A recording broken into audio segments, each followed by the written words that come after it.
Hi, everybody. Old guy here, and the book today is this one, which I picked up in my travels here or there. I'm not quite sure where. Now, the movie, A Civic Action with John Travolta, is one of my favorites. Whenever it shows up on a channel somewhere, I stop what I'm doing and I watch it. It's a knight's tale of a very flawed attorney whose black heart is melted by the suffering of the Woburn, Massachusetts children at the hands of dastardly environmental polluters. Jan Schlickman, the character Travolta portrays, actually goes bankrupt trying to get justice for his clients, which is not quite what happened. This book is the non-fiction story of the famous Woburn pollution case, and Schlickman does not come off as heroic as the movie would have you believe. Indeed, his insolvency is far more a function of his ego than any dedication to his clients. He does several things that make you question how much of his client's well-being he actually had in mind. Don't get me wrong, Schlickman did yeoman's work on this case, bringing it to and through courts that probably should never have given it the time of day. But when you've won the war, there's really no need to press on to Moscow. Take your victories and go home. Schlickman did not do that. The story concerns several families in a neighborhood in Woburn, Massachusetts in the late 60s whose water comes from two city pumps, wells G and H, which are next to some highly polluted land. The children of the families develop leukemia in an alarming grouping and onset. Can't be a coincidence, despite what doctors called as witnesses attest. You know, sometimes you don't need a weatherman to tell you which way the wind blows.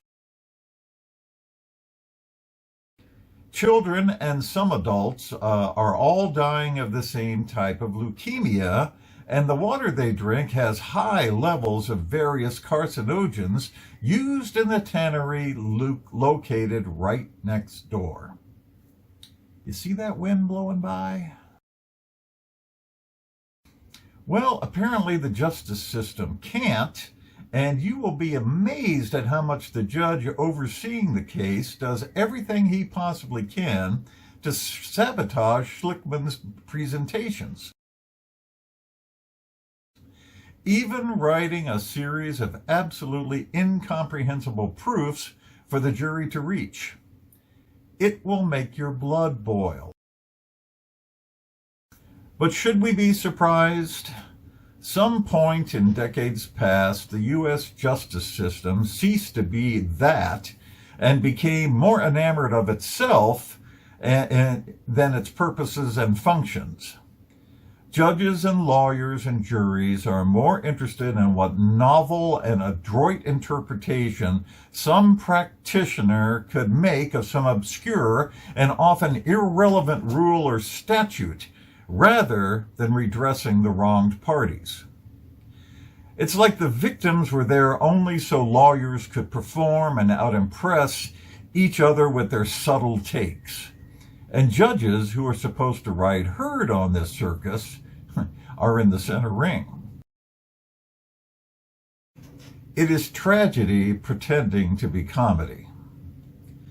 So kids were, in my opinion, murdered. Not intentionally, but callously, ruthlessly, not with malice, but with uncaring disregard. The same dismissal of the peasants which seems to be the attitude of our ruling elites these days. And the murderers never really paid. Now, there are sufficient differences between the book and the movie that you can enjoy both without one spoiling the other. Indeed, you're going to think the Jan Schlickman of the movie is a completely different character than the one in the book, and you'd be right. The movie Schlickman is a hero. The book one is a lawyer. And many of the defining moments in the movie simply didn't happen that way. The dramatic fire on the river towards the end of the movie barely rates a sentence in the book. The only real heroes are the parents and wives and husbands of Woburn who want the poisoning to stop and are willing to spend years in court with that intent in mind, and who are destined for disappointment. An occasional hero shows up in the court case, like a doctor who refuses to bow to pressure, a tannery employee who tells the truth about the chemical dumping, a geologist who accurately traces groundwater flow. But most of that is drowned out by courtroom minutiae of such a dreary and arcane nature that your eyes will fall out of your head. Not that this means the book is unreadable. It means that court is no longer about proof, but duration and underhanded tactics designed to break an opposing counsel, not seek justice. And yes, I know that's the function of the adversary system. But it would be nice if the adversaries were glancing over at the victims every once in a while instead of their pals at the law review. Because the next thing you know, people will lose faith in the court system, see it as rigged and inaccessible because of cost and time, and designed to protect a certain class of people, and conclude that if you want justice, you're going to have to get it yourself. Old guy here. See you later.